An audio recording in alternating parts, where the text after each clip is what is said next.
Zaradi posebne uredbe vlade so se današnjim dnem zvišale cene elektrike, olja, plina in drugih energentov.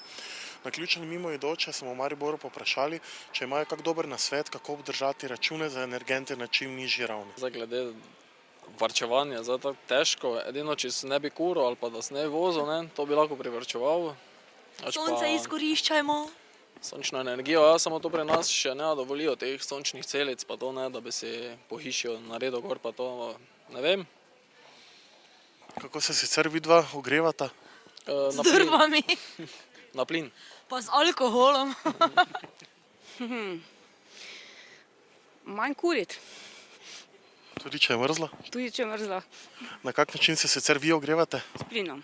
Predvsem na minimumu prihraniti, ne puščati pri elektriki luči prižgane po nepotrebnem. Pečice imeti vklopljene v štedilniku pri plinu.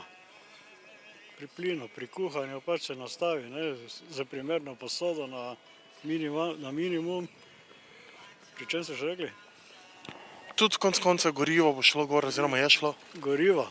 Avto v garažo zakleniti, pa se nič voziti, to je edina zadeva, ki bi lahko bila. Joj, verjetno bi bilo najboljše, da bi nam sonce pomagalo. Kaj pa dokler ga ni? Pa se bi dalo, da bi se poštudirali, kako akumulirati to energijo. Ne, nimam kaj takšnega, ne. Na kak način se vi sicer grejete, na primer? Elektriko. Naj bi bilo ceneje za plin ali olje, Plin je bil cenejši včasih, ne, kako jaz vem. ampak vam ne pride v poštev. Ne.